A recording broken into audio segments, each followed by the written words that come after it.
तो अब हॉबिन ने ली को हरा दिया है और हमें पता चला है कि इन सब के पीछे एक फेमस यूट्यूब स्टार सियोंग जुन का हाथ है, जिसने ली को ठिकाने लगाकर हॉबिन को अपनी कंपनी ज्वाइन करने का झांसा दिया है। पर अब ली चाकू लेकर वहाँ पर आ चुका है। तो क्या अब हॉबिन को सियोंग जुन की सच्चाई के बारे में पता लग जाएगा या फिर वो सियोंग जुन के झांसे में आकर उसकी कंपनी को ज्वाइन कर लेगा? तब हम यहाँ पर वन पंच टीवी यूट्यूब चैनल के मेंबर्स को देखते हैं, जहाँ पर सियोंग जुन हान को बताता है कि वो वायरल हिट को अपने साथ ज्वाइन करवा रहा है। तब उनकी कन्वर्सेशन के बारे में हान की बहन ग्योल उससे पूछने लगती है, आखिरकार किसका फोन आया था? बॉस का फोन आया था। वो एक न्यू यूट्यूबर को हमारी टीम में ज्वाइन करवा रहे हैं। क्या सच में? आखिरकार वो कौन है? मुझे जल्दी से बताओ। उसका नाम वायरल हिट है। ये तो सच में काफी कमाल की बात है। मैं तो हमेशा से देखना चाहती थी कि वो सामने से कैसे दिखता है। तो वो हमारी कंपनी को ज्वाइन कर रहा है ना? चलो अब मुझे ये ड्रेस दिला दो। ये तो काफी ज्यादा महंगी है, मैं इसे नहीं दिलवाने वाला। तब ग्योल हान को घूरने लगती है, जिस वजह से हान को उसकी बात माननी पड़ती है। तो अगर वायरल हिट सच में हमारी कंपनी को ज्वाइन कर रहा है तो मैं उससे दोस्ती करना चाहती हूँ। ये सही है ना? ये तब तक सही है जब तक वो लाइन को क्रॉस ना करे। तब यहाँ हॉबिन और स्नैपर ली को वहाँ पर देखकर हैरान हो जाते हैं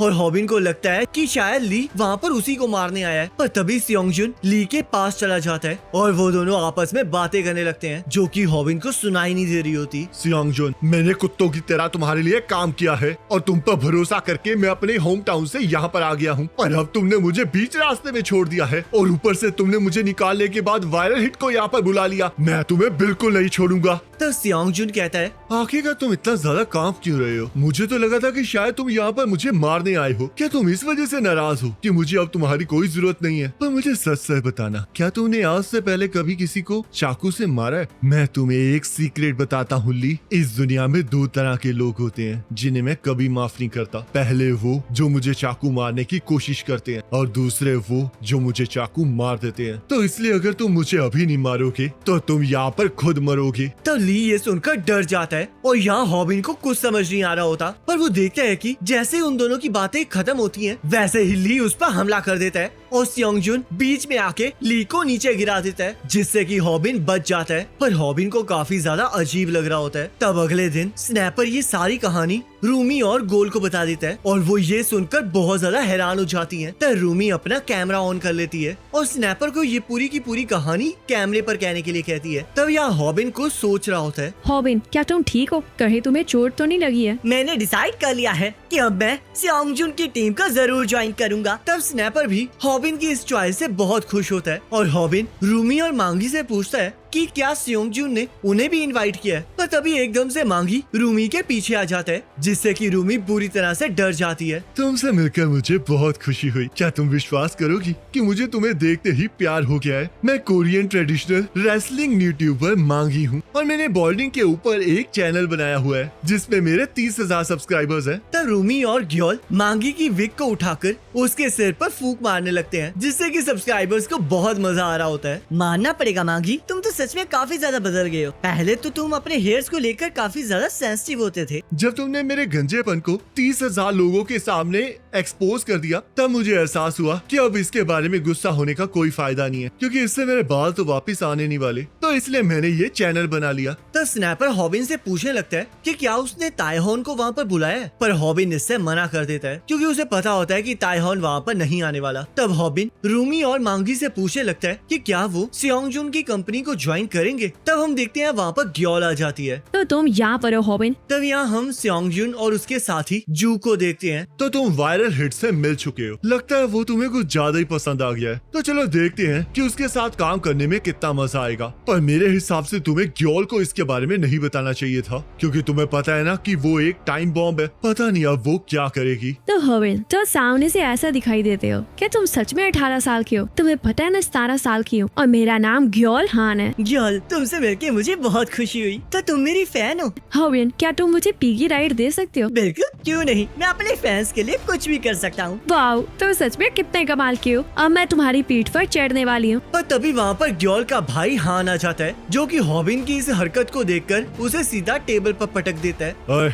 आखिरकार तुम ये कर क्या रहे हो? अब हम बहुत बार मिलने वाले हैं, तो मैं तुम्हें एक चीज क्लियर कर दूं कि मुझे उन लोगों से नफरत है जो कि लाइन को क्रॉस करते हैं। तब ताइहोन वहाँ पर आ जाता है और ग्योल के पर्स को पकड़कर ऊपर खींचने लगता है। सच में? तो क्या तुम्हारा मतलब ऐसे? तब हान हॉबिन को छोड़ देता है। आखिरकार मैंने ऐसा ऐसा क्या कर दिया जिस वजह से इससे गुस्सा आ गया? मैं तो वो सब कुछ डियोल के कहने पर करा था, तो उस वजह से उसे मुझे टेबल पर नहीं फेंकना चाहिए था। आखिरकार क्यों सभी लोग मुझ पर हमला करते रहते हैं? तब हम देखते हैं मांगी और ताइहॉन हान के सामने खड़े हो जाते हैं, जिस वजह से हॉबिन को लगने लगता है कि वहाँ पर बहुत बड़ा पंगा होने वाला है। तब मांगी हान को पकड़ने लगता है, पर हान उससे बच जाता है। तब हॉबिन नोटिस करता है कि ये सब कुछ देखकर ग्योल को काफी मजा आ रहा है, जिसे रूमी भी नोटिस करती है और वो उसकी एक अगली पिक्चर खींच लेती है। तो तुम वन पंच टीवी यूट्यूब चैनल से हो ना? कैसी हो ग्योल? मैं भी तुम्हारी सब्सक्राइबर हूँ। देखो मैंने तुम्हारी कितनी अच्छी फोटो खींची है और इसके बाद मैं इसे इंस्टाग्राम पर पोस्ट करूंगी। तो ये देखकर ग्योल गुस्सा हो जाती है और रूमी को उस पिक्चर को डिलीट करने के लिए कहती है। लोगों को मैनिपुलेट करने में कितना मजा आता है ना। पर मेरे पास तुम्हारे लिए एक बैड न्यूज है। चाहे लोग तुम्हारी इस बेकार से दिखावे पर फिदा हो जाते होंगे, पर मैंने तुम्हारा सच जान लिया है। तुम उनमें से हो जो तब तक नाटक करते हैं जब तक उन्हें उनकी चीज मिल नहीं जाती, और तुम्हें ये देखकर मजा आता है कि लोग तुम्हारे अकॉर्डिंग काम कर रहे हैं। तुम्हें यही लगता है ना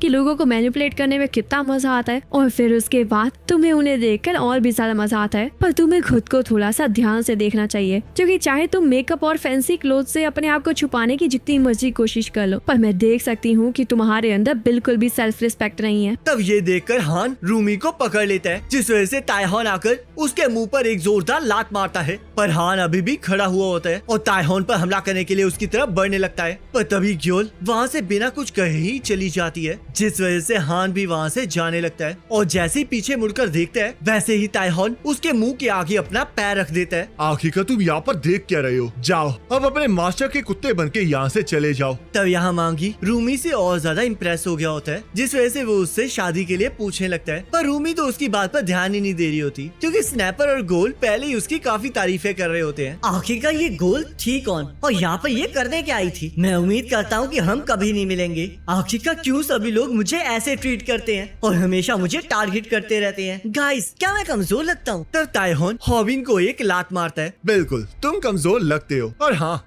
तुमने मुझे इनवाइट क्यों नहीं किया? मुझे लगा था कि तुम नहीं आओगे। तब यहाँ हान और ग्योल वापस घर जा रहे होते हैं, जहाँ पर हम देखते हैं कुछ गुंडे ग्योल की तारीफ कर रहे होते हैं। आखिरकार उस लड़की ने तुमसे क्या कहा था और तुम वहाँ से चली क्यों आई? पता नहीं तुम किस बारे में बात कर रहे हो। तुम पक्का ना उस लड़की के साथ कुछ नहीं करने वाली हो? तब ग्योल को रूमी को याद करके फिर से गुस्सा आने लगता है, जिस वजह से वो हान को वहाँ पर मौजूद गुंडों को कूटने के लिए कहती है। पर हान ऐसा करने से मना करने लगता है, जिस वजह से ग्योल उन गुंडों के पास चली जाती है और उन्हें पिगी राइड देने के लिए कहती है। तब सभी लोग ग्योल को पिगी राइड देने के लिए तैयार हो जाते हैं। तब हम यहाँ पर सियोंग जुन को देखते हैं, जो कि शार्क्स को खाना खिला रहा होता है। मैं उम्मीद कर रहा था कि काश तुम लोग मिले ना होते, पर फिर भी तुम ग्योल से टकरा ही गए हॉबिन। और वैसे भी अगर तुम हमारी कंपनी को ज्वाइन करते तो तुम्हें उनसे मिलना ही पड़ता। हॉबिन, तुम्हें जरा ध्यान से रहना होगा, क्योंकि ग्योल एक टाइम बॉम्ब की तरह है जिसे मैं भी कंट्रोल नहीं कर सकता। तब यहाँ हान ग्योल को पिगी राइड देते हुए घर लेकर जा रहा होता है। तुम उस लड़की को अकेला छोड़ दोगी ना?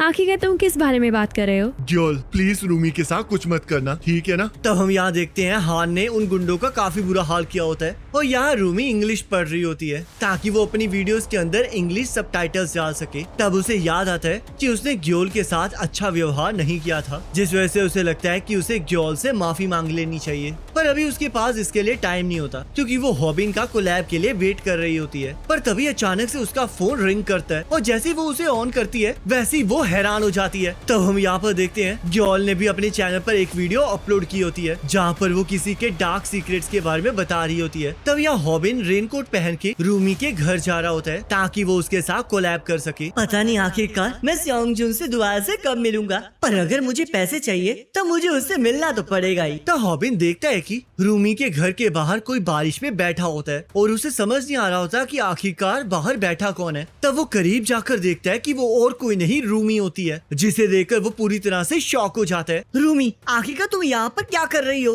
क्या तुम्हें घर से बाहर निकाल दिया गया है, या फिर तुम किसी तरह का कोई प्रैंक कर रही हो? हॉबिन, आखिरकार अब मैं क्या करूँगी? रूमी, जो कुछ भी हुआ है उसके बारे में हम अंदर जाके बात करते हैं, क्योंकि अगर तुम ऐसे ही बैठी रहोगी तो तुम बीमार पड़ जाओगी। उस टाइम मैं ये नहीं जानता था कि रूमी उन बेकार से लोगों की वजह से रो रही है, और मुझे ये भी नहीं पता था कि मैं सैम डक की बिगिनिंग लेवल वाली फाइटिंग टेक्निक्स को मास्टर करके लेवल अप करने के लिए नेक्स्ट टेक्निक को सीखूंगा, और उसके बाद एक और फाइट लड़ूंगा। और इसी के साथ ये पार्ट कंप्लीट हो जाता है। अब नेक्स्ट पार्ट का लिंक आपके स्क्रीन पर आ रहा होगा, उस पर क्लिक करके अगले पार्ट को देख सकते हैं।